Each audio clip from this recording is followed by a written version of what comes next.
اب امت وسط کے حوالے سے ہم بات کریں. بعض مفسرین کا یہ خیال ہے اور یہ لکھا کہ امت وسط سے مراد صحابہ اکرام رضوان اللہ تعالی علیہم اجمعین ہے. کیا فرماتے ہیں اس حوالے سے, اس کی تشریح کے حوالے سے؟ الحمد لرب هو شاف لسقیمی والشکر لمن ارحم من کل رحیم. اللہم صلی علی سیدنا محمد وعلی آلہ وصحبہ اجمعین. بے شک صحابہ اکرام رضی اللہ تعالی عنہ اجمعین، مفسرین نے جیسا کہ آپ نے کہا کہ اس طرف بھی اشارہ کیا ہے جی. اور ویسے تو پوری امت قرآن مجید کی سورۃ البقرہ میں آیت نمبر 143 میں وَكَذَلِكَ جَعَلْنَاكُمْ أُمَّةً وَسَطًا کے الفاظ باقاعدہ نازل ہوئے، اور اس سے مراد یہ لی گئی کہ اللہ نے فرمایا کہ ہم نے تمہیں امت وسط بنایا ہے. من حیث المجموع پوری امت کو بھی اس کو ٹھیک ہے، یعنی امت محمدی صلی اللہ علیہ وسلم صلی اللہ علیہ پوری وسلم. امت کو اگر دیکھا جائے تو یہ امت وسط ہے.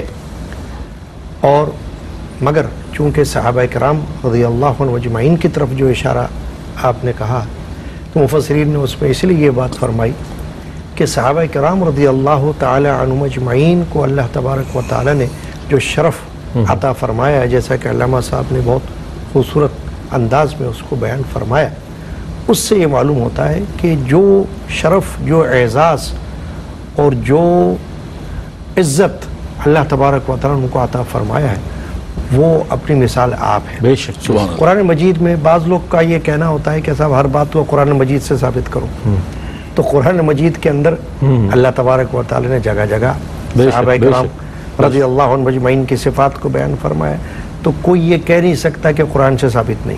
بالکل قرآن مجید سے صحابہ کرام کی عظمت، رفعت، عزت یہ سب کچھ ثابت ہو رہی ہے. اب یہ جو امت وسط والا معاملہ ہے اس میں لغت کے اعتبار سے 3 معنی بیان کیے گئے. ایک تو امت وسط سے مراد لی گئی ہے کہ عدل والی امت، عدل والی امت، تو ظاہر ہے کہ عدل والی امت تو ہے. ایک معنی یہ مراد لیا گیا ہے کہ درمیانی میانہ روی والی امت، وہ بھی بالکل ثابت ہے اپنی جگہ، قرآن سے بھی ثابت ہے، حدیث سے بھی ثابت ہے. اور ایک معنی جو میں سمجھتا ہوں کہ بڑا بہترین معنی ہے وہ ہے بہترین امت. واہ واہ، بہترین امت، کنتم خیر امت، وہاں پہ بھی کنتم خیر امت اخرجت للناس. قرآن مجید میں فرمایا اللہ تبارک و تعالی بہترین کہ تم بہترین امت ہو جو لوگوں میں بنائی گئی. بالکل. اب صحابہ کرام رضی اللہ عنہ اجمعین کے حوالے سے اگر ہم دیکھیں تو بات یہ آتی کہ چونکہ صحابی کی تعریف جو ہے وہ تو جیسا کہ اللہ تعالیٰ نے فرمایا کہ یہ ہے کہ جس نے حالت ایمان میں نبی اکرم علیہ السلام کی زیارت کر لی، پڑھنا لکھنا سے اس کا تعلق نہیں ہے، وہ تو ہے زیارت سے، زیارت نبوی صلی اللہ علیہ وسلم، چاہے ایک لمحے کے لیے ہی بالکل ایمان کی حالت میں دیکھ کر اور دنیا سے رخصت ہو گیا، مگر وہ صحابی ہے. اب یہ جو درمیانہ والا مسئلہ ہے یہ یوں ہے کہ ہمارے علماء نے مفسرین نے فرمایا کہ دیکھیے افراط و تفریط سے پاک. سبحان اللہ. مثال کے طور پر عیسائیوں کے ہاں افراد پایا جاتا ہے، وہ حضرت عیسیٰ علیہ السلام کے بارے میں معاذ اللہ کہاں سے کہاں تسلیس کا ان کے ہاں بالکل، اور بلکہ یوں کہنا چاہیے کہ وہ تو ربوبیت تک پہنچ جاتے ہیں، بالکل، ورنہ کم از کم فرزن بنا دیتے ہیں. اچھا ڈاکٹر صاحب اگر آپ اجازت دیں تو ایک مختصر سا وقفہ لے لیتے ہیں، پھر آپ سے انشاءاللہ مکمل جواب لیں گے. ایک وقفہ ہے، وقفے کے بعد حاضر ہوتے ہیں اس اہم ترین گفتگو میں. مجھے امید ہے آپ کا اور ہمارے ساتھ رہے گا. ناظرین آپ کا خیر مقدم ہے. امت وسط کے حوالے سے بات ہو رہی ہے اور اس کی 3 جو مختلف کیٹیگریز یا اس کے معانی مفاہیم جو سامنے آتے ہیں ان کے حوالے سے بھی بہت عمدہ انداز میں ڈاکٹر صاحب نے ارشاد فرمایا. جواب کو مکمل فرمائیں. میں عرض کر رہا تھا کہ جب ہم امت وسط کی بات کرتے ہیں تو جیسا کہ میں نے کہا کہ عیسائیت میں یہ ہے کہ انہوں نے حضرت عیسیٰ علیہ السلام کے بارے میں غلو سے کام لیا، ٹھیک ہے نا.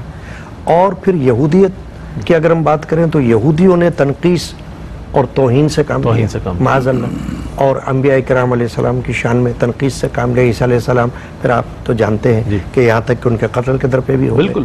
تو وہ افراط و تفریط کو چھوڑ کر اگر ہم معتدل اور اعتدال والی کیا اچھی مثال دی آپ نے، تو وہ امت وسط کے حوالے سے صحابہ کرام پر اس مثال یہ اس طرح سے صادق آتی ہے کہ ایک طرف ہے انبیاء کرام، ایک طرف ہے اولیاء کرام، اور بیچ میں ہے صحابہ کرام. سبحان اللہ سبحان اللہ. کہ انبیاء کے بعد صحابی کا درجہ ہے اور اولیاء سے اوپر ہے صحابی کا درجہ. تو اس لیے وسط والی بات جو آتی ہے وہ درمیانی بات آتی ہے. تو صحابہ کرام کے حوالے سے اگر ہم دیکھیں کہ جس کو آپ نے اشارہ کیا کہ کیا امت وسط سے مراد مفسرین نے صحابہ کرام لیے تو اس طرح لیے واہ واہ کہ وہ دونوں کے بیچ میں ہیں, سبحان اللہ, کہ نبی کے بعد اور ولی سے اوپر. ولی سے اوپر. تو ہمارا جو عقیدہ ہے وہ یہی ہے کہ ہم صحابہ کرام رضی اللہ عنہ مجمعین کو امت وسط میں اس طریقے سے لیتے ہیں کہ وہ بیچ میں ہیں. بہت عمدہ. تو یہ ان کی تعریف ہے اور یہی ان پر مثال صادقہ. کیا کہنے, بہت اچھے انداز میں, بہت خوبصورت انداز میں اپنے جو افکار کو آپ تک اور ہم تک پہنچا رہے تھے ڈاکٹر صاحب.